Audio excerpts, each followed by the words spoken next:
Ya, jangan lupa. Atoni le ngapeni alekor amoy esle alsin le nen aagis nino ma napanani okete amoe natui. Haleluya. Haleluya.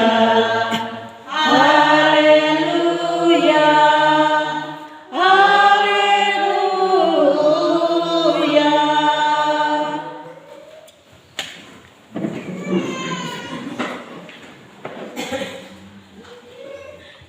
Bapak Mama jemaat Tuhan, Shalom. Immanuel. Shalom. Bapak Mama jemaat Tuhan, kabarnya lagi kan meong. Leko-leko kah atau kurang leko? Kalau leko-leko nah puji Tuhan. Kalau katong kabar leko-leko juga mereka katong kasih senyum yang paling manis dan paling tulus untuk katong Tuhan. Bapak Mama jemaat Tuhan yang dikasihi, minggu ini kita diajar untuk belajar dari pembaruan besar yang dilakukan oleh Raja Yosia. Yang mana kalau kita baca pada pasal-pasal sebelumnya, khususnya pada pasal 22 itu membahas tentang kitab Taurat yang ditemukan kembali dalam rumah Tuhan.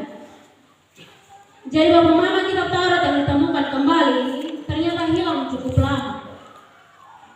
Di mana kitab Taurat mulai hilang sejak zaman pemerintahannya Raja Manasye. Sampai pada masa pemerintahan Raja Yosia baru kitab Taurat ini ditemukan kembali. Jadi dia punya jeda hilang dari masa pemerintahan Raja Manasye sampai Raja Yosia ini cukup lama. Karena setelah Raja Manasye ada Raja Amon juga yang memerintah. Kitab Taurat yang hilang ini bukan hanya tentang dia punya tulisan, tetapi juga tentang kitab yang sudah diajarkan, tidak diajarkan kepada anak-anak atau generasi-generasi berikut. Sampai pada masa pemerintahan Raja Yosia, baru ini kitab Taurat ini ditemukan kembali dan mulai diajarkan kembali kepada umat. Sehingga kisah tentang Raja Yosia ini dimulai dari penemuan kembali kitab Taurat itu. Bapak Mama jemaat Tuhan yang dikasihi, setelah ditemukannya kitab itu kemudian dibacakan kepada raja. Lalu raja menyadari bahwa ternyata umat Israel telah jalan terlalu jauh dari Tuhan. Dongsu jalan terlalu jauh dari Tuhan. Di mana pada saat itu umat Israel masih punya bait Allah, masih punya iman, tetapi hati mereka sudah ditutupi oleh penyembahan-penyembahan berhala. Pada saat itu pembaruan dimulai ketika firman Tuhan tidak hanya didengar, tetapi firman Tuhan membuat manusia berani memeriksa dirinya. Pada saat itu Raja Yosia mengumpulkan semua orang, mulai dari para tua-tua yang ada di Yehuda, imam-imam, nabi-nabi, bahkan seluruh masyarakat yang ada. Setelah kitab perjanjian itu dibacakan, yang menarik dari situ langkah pertama yang diambil langkah pertama yang diambil oleh Raja Yehuda, Raja Yosia, dia tidak langsung merobohkan mesbah-mesbah penyembahan berhala pada saat itu, mesbah-mesbah palsu, tetapi yang dia lakukan adalah dimulai dengan mengingatkan kembali umatnya tentang Tuhan, mengingatkan kembali umatnya tentang siapa Tuhan mereka, siapa mereka sebagai umat Tuhan, dan apa arah yang akan mereka lakukan ke depan sebagai umat Tuhan.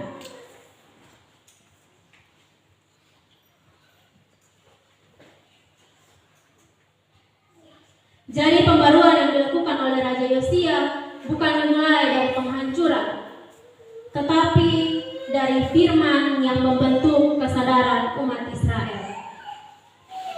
Bapak Mama jemaat Tuhan yang dikasihi, dari sini kita melihat bahwa pembaruan bukan sekedar tindakan spiritual, tetapi pembaruan Yosia adalah pendidikan ingatan, di mana dia membangun kembali ingatan umat Israel, karena baginya umat yang lupa kepada Tuhan pasti akan mudah untuk menyembah siapa saja. Bahwa umat yang kehilangan ingatan akan perjanjian pasti akan dengan mudah mengikuti Tuhan dengan kekuasaan. Kekuasaan seperti apa? Kekuasaan seperti uang, gengsi, tradisi kosong, bahkan ritual-ritual yang tidak membangun kehidupan umat manusia. Untuk itu Bapak Mama jemaat Tuhan, tema kita pada minggu ini kita diarahkan pada mengetahui kebenaran mengubahkan hidup. Ini berarti bahwa pengetahuan yang kita punya tidak boleh hanya berhenti di kepala saja, tetapi pengetahuan itu harus turun ke dalam hati kita, kemudian bergerak ke tangan kita dan mengubah kehidupan kita. Bapak Mama jemaat Tuhan yang dikasihi, dalam 2 Raja-Raja pasal 23 bacaan kita tadi, Yosia merobohkan mesbah-mesbah penyembahan berhala, menghancurkan bukit-bukit pengorbanan, membakar tiang-tiang berhala, dan menajiskan tempat-tempat yang merusak iman umatnya. Tindakan yang dilakukan oleh Raja Yosia ini kalau kita lihat cukup keras, bahkan sangat keras. Tetapi secara teologis ini mau bilang bahwa tidak semua yang diwariskan masa lalu harus dipertahankan. Ada warisan-warisan tertentu yang harus diputus, ada kebiasaan-kebiasaan yang harus dihentikan, dan juga ada sistem-sistem yang harus dibongkar karena membuat manusia jauh dari Tuhan dan merusak kehidupan manusia.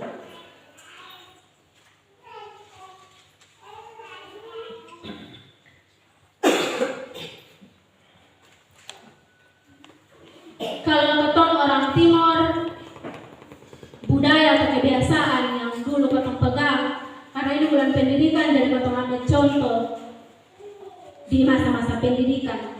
Dulu itu, saya tahu di sini kan mana, tapi di ketong dulu itu orang tua sangat melarang keras anak perempuan untuk sekolah. Dong hanya kasih boleh anak laki-laki saya yang boleh sekolah. Karena bagi orang tua dulu, mau sekolah tinggi karena maju perempuan pada akhirnya pasti akan kembali masuk ke dapur. Pasti akan masuk ke dapur, pasti akan memasak. Dan laki-laki yang punya hak untuk sekolah. Tapi sekarang puji Tuhan yang kita lihat, banyak orang-orang tua yang sudah mau menyekolahkan anak perempuan.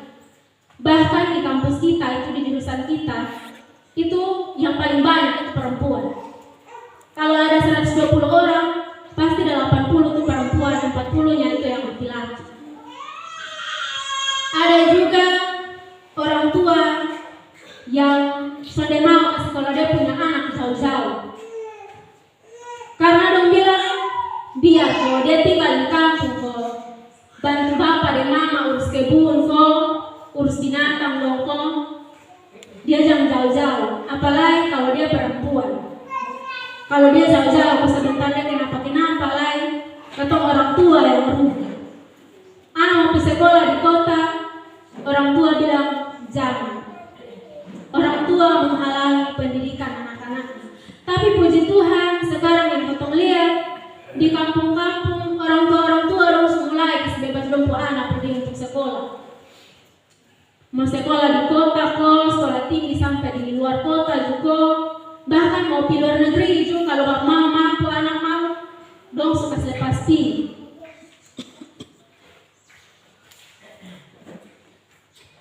Bapak mama jemaat Tuhan yang dikasihi, ini berarti bahwa kehidupan kita saat ini tidak terpaku pada kehidupan nenek moyang kita, Tetapi ada pembaruan dengan meninggalkan atau merubah hal-hal atau kebiasaan-kebiasaan yang tidak membangun kehidupan kita manusia. Bapak Mama jemaat Tuhan yang dikasihi, dalam terang firman Tuhan hari ini, Yosia sedang melakukan pendidikan yang membangkitkan kesadaran kita sebagai umat. Raja Yosia menolong kita membaca ulang sejarah tentang perjalanan nenek moyang kita, supaya kita lihat dan kita memilah mana yang berasal dari Tuhan, mana yang menjadi berhala, mana yang membangun kehidupan, dan mana yang memperbudak kita. Maka Bapak jemaat Tuhan, pendidikan Kristen tidak boleh hanya menjadi transfer pengetahuan.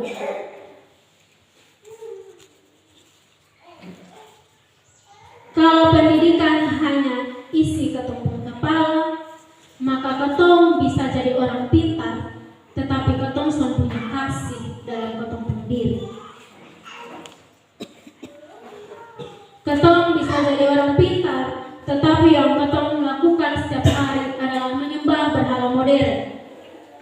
Berhala modern yang dimaksud itu seperti berhala prestasi, berhala jabatan, berhala uang, berhala popularitas sosial, dan berhala teknologi. Bahkan ada berhala-berhala lain yang mungkin ketong akan buat. Yosia mengingatkan kita bahwa pendidikan yang mengubah harus berani memangkas yang rusak. Dalam keluarga mungkin ada pola pendidikan yang harus diputus. Kekerasan verbal, membandingkan ketemu anak-anak dengan anak-anak yang lain. Padahal anak-anak kalau baru mulai sekolah itu, tong harus kasih semangat, tong harus bikin dia supaya dia tuh semangat mau belajar. Tapi kalau katong lihat ketemu anak kurang mampu dan ketong lihat anak yang sebelah mampu, terus pulang ketemu marah-marah ketemu anak, itu mau firman.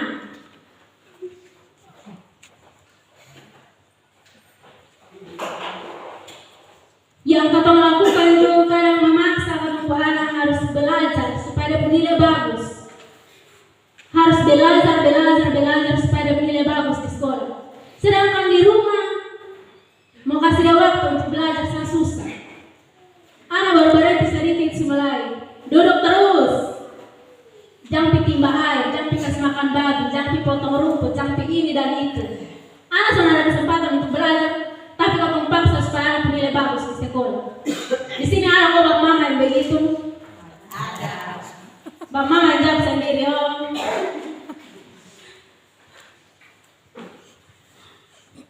Yang katong perlu buat sebagai orang tua, jangan hanya paksa anak untuk nilai bagus, jangan hanya paksa anak untuk belajar, tapi mulai dengan bentuk karakter anak, supaya anak tumbuh bukan hanya menjadi anak yang pintar, tetapi juga menjadi anak yang baik, yang mencerminkan kasih Kristus dalam dia punya hidup setiap hari. Jangan kalau dia di sekolah pintar, tapi datang sampai di luar, bapuku sini sana, bakalai sini sana, bacari gara-gara sini sana. Dia punya kepintaran sudah mencerminkan dia punya karakter yang baik.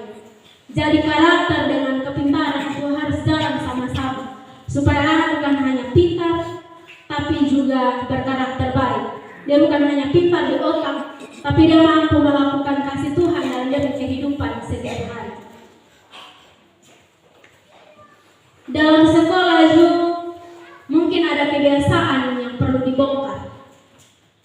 Guru-guru hanya memaksa anak untuk belajar ketika ujian saja. Dan guru mau dekat dengan anak, mau akrab dengan anak, kalau anak nilai baik. Anak pintar di sekolah baru guru-guru mau dekat. Anak-anak yang punya keterbatasan, guru-guru mulai suruh ngomong. Dia bodoh, dia tengah, ada begini begitu, tak usah peduli dengan dia. Biar kau lihat ama yang pintar-pintar sah. Di sini ada begitu tolong mama. Kalau ada, nah stop sudah. Dalam gereja mungkin ada cara pikir yang perlu kita tinggalkan, di mana gereja hanya memberitakan tentang pendidikan saat bulan pendidikan saja. Kalau bukan pendidikan, nah gereja disembah amat di bulan pendidikan.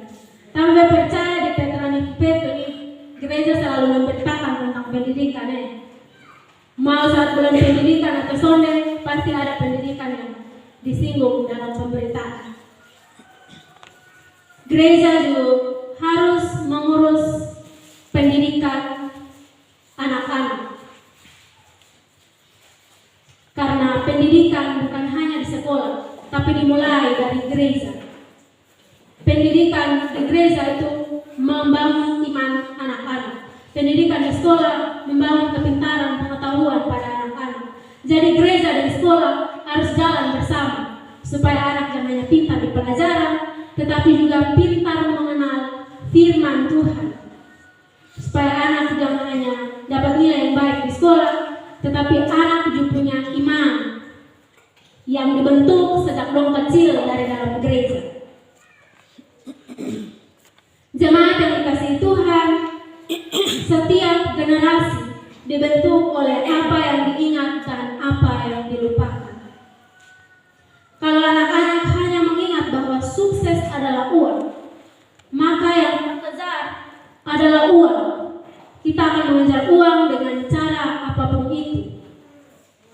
Kalau yang tetap ingat hanya bahwa pintar adalah mengalahkan orang lain,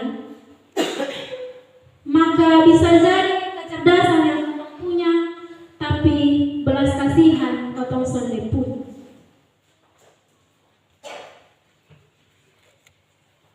Tapi kalau sejak kecil kita diingatkan, kita mengingatkan, dan kita menanamkan bahwa hidup adalah anugerah Tuhan, bahwa ilmu dipakai untuk melayani, bahwa kebenaran lebih penting dari keuntungan, maka pendidikan sedang membentuk kita menjadi manusia yang berkenan kepada Tuhan.